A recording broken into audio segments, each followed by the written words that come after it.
자, 이제 여러분들이 그러면 영적으로 먹는 것이 뭘까 도대체? 영적으로 우리가 믿음으로 연결돼서 먹었다라면, 즉 그 믿음은 그리스도의 죽음과 부활 그리고 그 효력이라고 얘기했죠. 그래서 인격적인 수용과 연합을 포함한다 이렇게 표현했죠. 자, 그럼 여러분들 생각해 보세요. 우리가 어떻게 진짜 이 산 효력을 산 체험으로 이해되어져야 되는가? 여러분들, 저는 여러분들이 그러니까 저가 이제 경험하고 내가 성찬을 통해서뿐만 아니라 내 삶에서 어떻게 십자가의 대속이 나한테 실질적으로 이루어지는지, 그리고 여러분들이 뭔지 좀 깨달을 수 있도록 얘기를 해드릴게요. 내가 예수 그리스도와 연합되고 뿐만 아니라 믿음에 내가 성찬에 참여한 자라면 먼저 어떤 게 있어야 되죠? 먼저 여러분들이 예수 그리스도와, 그러니까 십자가의 대속이 나한테 이루어져야 돼요. 그럼 중생이 필요하죠, 그렇죠? 그리고 회심이 필요하죠.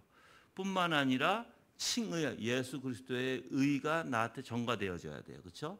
그래야만이 우리는 내가 그리스도인이다, 내가 구원받았다라고 얘기를 할 수 있어요. 그런데 그렇게 구원받은 것, 이게 실질적으로 어떻게 우리에게 체험되어지는가? 그래서 성찬에 참여할 때 우리가 떡과 포도주를 먹고 마심으로써 믿음으로 참여할 때 무엇이 예수 그리스도의 죽음의 실체적인 원리가 나한테 효과적으로 나타나는가? 그거는요, 기본적으로요, 내 죄를 깨닫는 거예요. 이게 없잖아요, 효과가 안 나타나요. 얘기하지만. 왜요? 생각해 보세요. 중생의 원리도 마찬가지예요. 내가 죄를 깨달아야 누구를 붙들게 돼 있어요? 그리스도를 붙들게 돼 있어요. 성찬도 마찬가지예요. 내가 죄를 깨달아야 누구한테 가서 하나님의 용서를 구하고 하나님의 은혜를 바라보게 되고 십자가의 대속이 완전히 이루어졌다는 걸 내가 알 수 있어요? 바로 죄예요. 내 죄를 깨닫지 못하면 우리는 아무것도 모르게 돼 있어요. 느낌도 안 오죠. 여러분들 생각해 보세요. 예수 그리스도의 십자가는요, 누구를 위해서 죽었어요? 죄인을 위해서 죽으셨어요.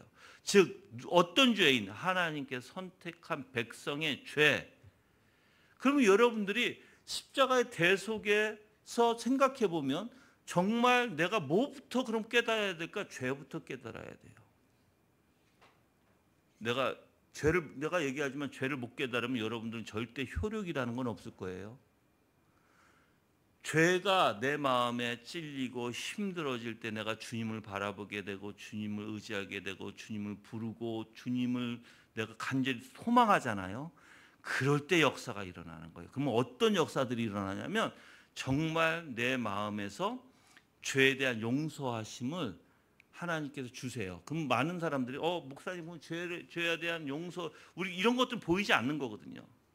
근데 죄에 대한 용서를 어떻게 할까요, 목사님? 그래요. 여러분들 죄에 대한 용서를 어떻게 알죠? 우리가 하나님 날 용서해 주셨다고 그 많은 사람들이 야 그냥 믿어 이렇게 하잖아요. 만약에 누가 야 그냥 믿어 그러면 진짜 죄 용서함은 모르는 거예요. 죄의 용서함은요, 어디서부터 시작이 되냐면 가난한 심령에서부터 시작이 돼요. 가난한 심령에서 애통하는 마음이 있어야 되고요. 애통하는 마음에서 정말 내가 의에 줄이는 마음, 그 다음에 온유한 마음으로 돼야 돼요. 그래야만이 뭐예요? 내가 긍휼을 여길 수 있는 마음이 있다 그랬죠?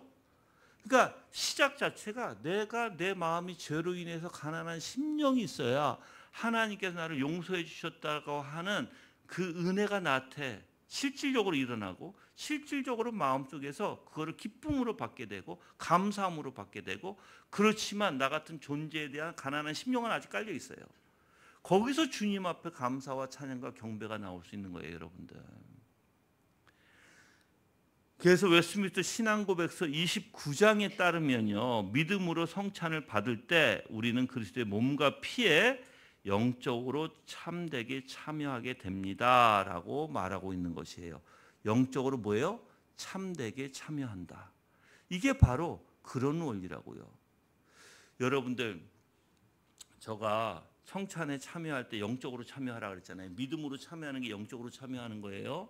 그 믿음으로 참여하는 게, 영적으로 참여하는 게 뭔가. 그래서 우리는 영적으로 참여할 때 칼빈은 이렇게 얘기해요.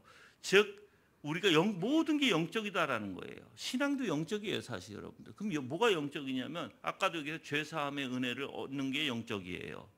또한 죄사함의 은혜를 겪고서 내가 가난한 10년 가운데 주님 앞에 애통하고 정말 주님을 바라보게 되고 온유한 마음을 갖게 되고 의에 줄이고 목마른 마음이 있어야, 이것도 다 영적인 거예요, 여러분들.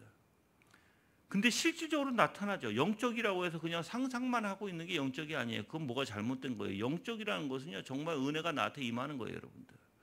그러면 영적으로 참여하게 되면 예수 그리스도의 십자가의 대속의 은혜가 뭐죠? 죽음으로써 나한테 뭘 주셨어요? 내가 죽어야 되는데 죽음으로써 나한테 뭘 주셨어요? 영생을 주셨어요.